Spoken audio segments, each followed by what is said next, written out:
من میخوام که مختصر مکمل برای شما نشون دهم که مکان سیاحی که ما گفتیم کمپینگ گرین چگونه مکان سیاحی است. خود حاضر ما چهل دیده ایستاده نزدیک شده ایستاده و این مکان در اون قسمتی که شما میبینید در اون قسمت هست جای برای یعنی که حمام هست در اونجا. خوش دوستان عزیز قسمت یکم پیش از وارد شدن این جای است که توقفگاه ماشین ها یعنی که شما وقتی که میبیاید یگان حالتی نمیشود که فکر کنید که با کجا ماشین رو چی کار کنم چگونه میشود در بالای سنگ این در حالت ها نیست. ما سپاس به پایان خود رو میرسانیم با وزارت کارهای داخلی و مخصوصا در اینجا چکلی که هر یک شما ایستاده میلیسه سیاحی نوشته شده است. سپاس به پایان خود رو میرسانیم برای آنها که به واسطه با رشد توریسم داخلی جمهوری تاجیکستان مشاهدت کرده ایستادند و همه جانبه هر یک نفری که میخواهد که این یا آن مکان زیبای سیاحی تاجیکستان رو معرفی کند برای ما کمک میکنند و همه جانبه دستگیر میکنند. خوش دوستان عزیز ما دوام میدیم و این زمان باشد در اینجا یک چند زونه های مقرر شده است.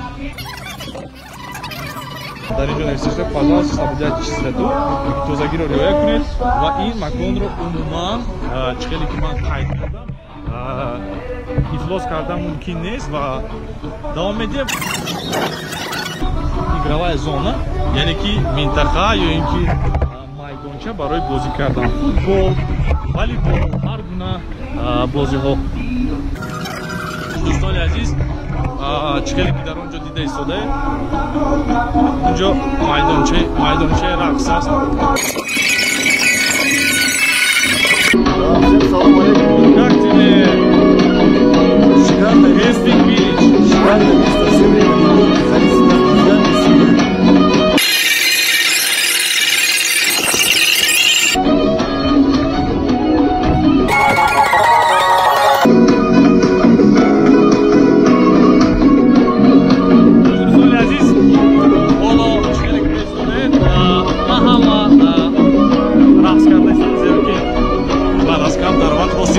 خوراک شام است. وقتی که خوراک شام را مگان خوردن بعداً رقص میکنن استراحت میکنن دیگر.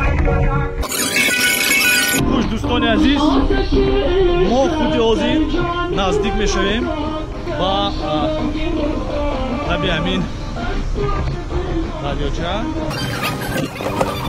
حالت استراحت خوب است و در اینجا چه خیلی دیده ایستاده خایمه ها مونده شده است یا اینکه پالاتکا بگیم. در این خایمه ها پیش از همگان خواب میکنن نفرانی که میخوان که مثلا شام اینجا باشن شام خود را سحر میکنن. در اینجا برای چی خایمه ها مونده شده است من بار دیگر برایشون تاکید میکنم که همه چیز باید به طوری پورا کاملا چی باشه طبیعی باشه یعنی که با طبیعت نزدیک باشه. در اینجا آبی روان خود در اینجا خواب بگیم این کوههای زیبا رو میگیم بسیار سخت است.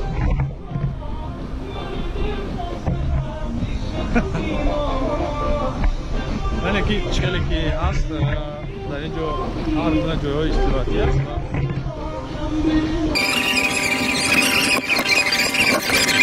بابتون چگونه است؟ چی نوگانی امروز؟ چگونه تاثیرات ها؟ کمی بغلی جانب است. کیف تمام.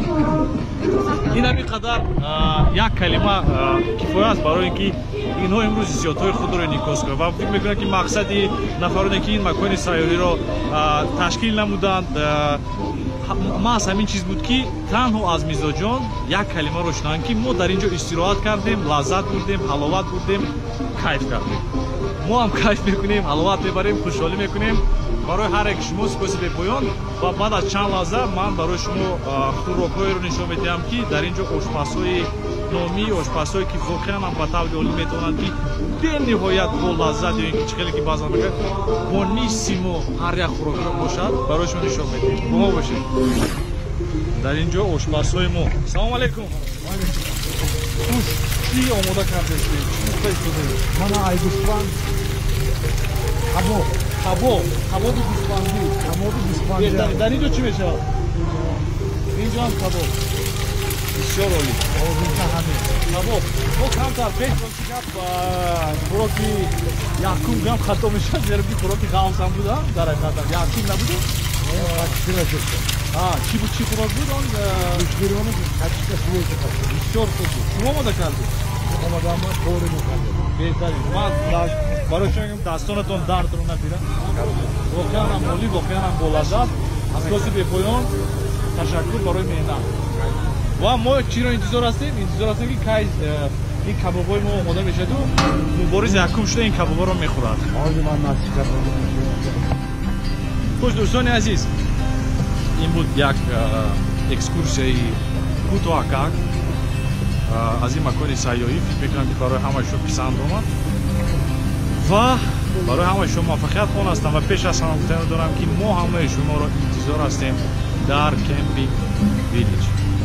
Мы всех ждем. Здесь очень интересно, очень круто и, как вы видите, очень красиво. Меня зовут Борис Усманов.